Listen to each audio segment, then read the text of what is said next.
Alright, so let's have a look at how to do empirical formulae.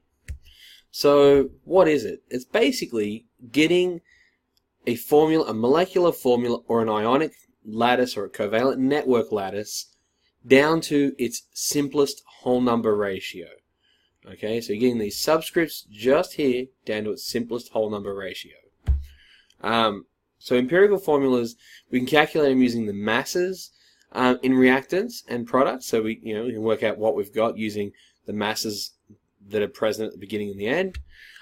We can also calculate using the percentages. If we know the percentage mass of a compound, we can then work out, if we know the percentage mass of a compound, we can then work out by taking its mass, its overall mass as 100 grams, what the empirical formula will be. We're going to have a look at the two ways to do that there.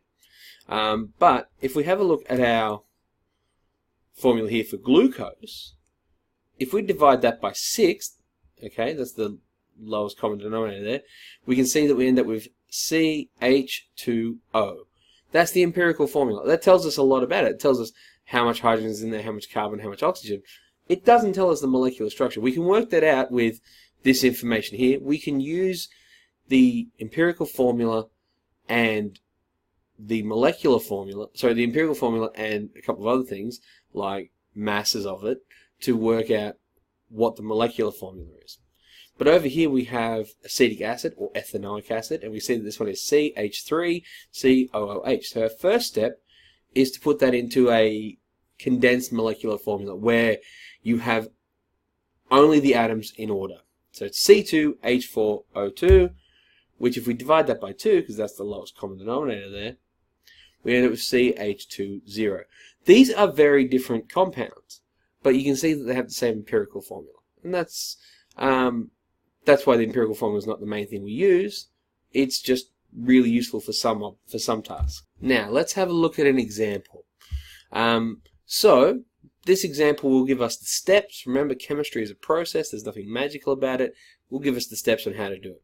So a compound is found to contain 64.80% carbon, 13.62% hydrogen, and 21.58% oxygen by weight. So that's the mass of it, is those things. What is the empirical formula for the compound? Let's just work on this question first. We'll worry about the second one in a minute. So the first step is we assume we have 100 grams of it, okay? This means that our percentages will equal grams. So our first step is to find the mass. Is what that actually is there. So find the actual masses of it, that means we have 64.8 grams of carbon, 13.62 of hydrogen, and 21.58 grams of oxygen. You then divide the masses by the molar masses of each element. These comes from the periodic table. So if you've got hydrogen, it'll be atomic number 1 and atomic mass of 1.008.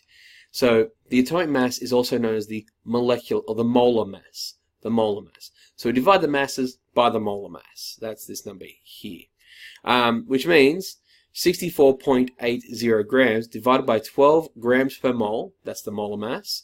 Remember, that will cancel out those grams and gives us 5.4 moles. We do the same for hydrogen because it's 13.6 moles because that divided by 1.01.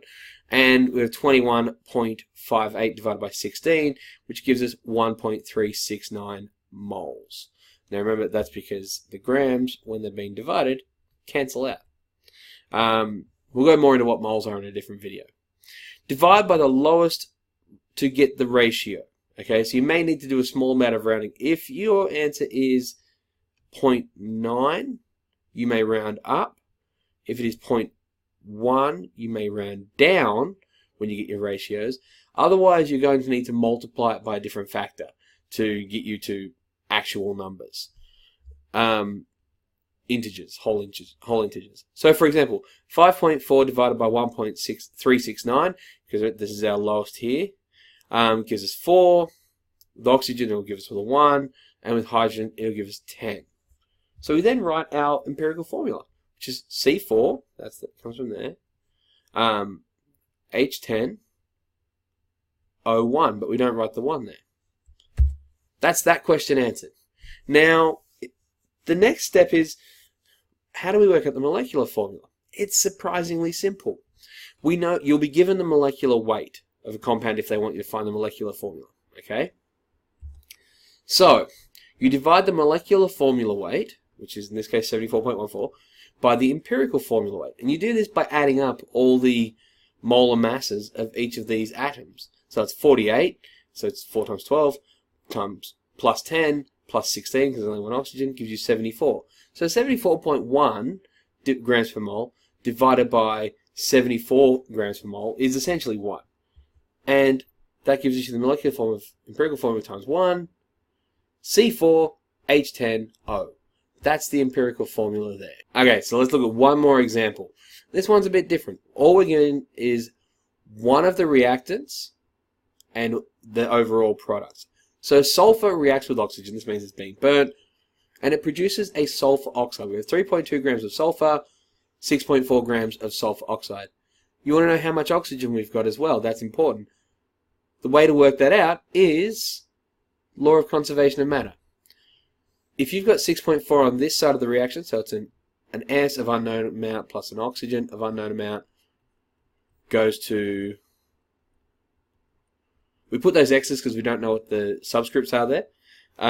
Basically, because of the law of conservation of matter, mass of reactants equals mass of products. So we've got 6.4 on this side, the sulfur is 3.2, that means this must be 3.2 grams as well. So you find the mass of the components, which we've just done. So sulfur is 3.2 grams, oxygen is also 3.2 grams. You divide the masses, so it's the same steps. This step here is where we work out the percentages and turn them to grams. So we've just worked out the grams. Here we're going to divide the mass by the molar mass. 3.2 divided by 32 grams per mole is 0.1. 3.2 divided by 16.0 grams per mole is 0.2 mole. Remember, the grams here will cancel out, which leaves you with how many moles you have. You divide by the lowest. Okay, so S is 0.1 divided by 0.1. Oxygen is 0.2 divided by 0.1. This gives 1 to 2. This gives us our empirical formula. So we write it down. It'd be, there's an S, let's say, what I wrote there was S1O2, and then I crossed out that 1, which gives us the empirical formula. Alright, I hope that made sense. If you have any questions, ask them in the comments below, and we'll get back to you as quick as we can. Thanks for watching. See you next time. Bye now.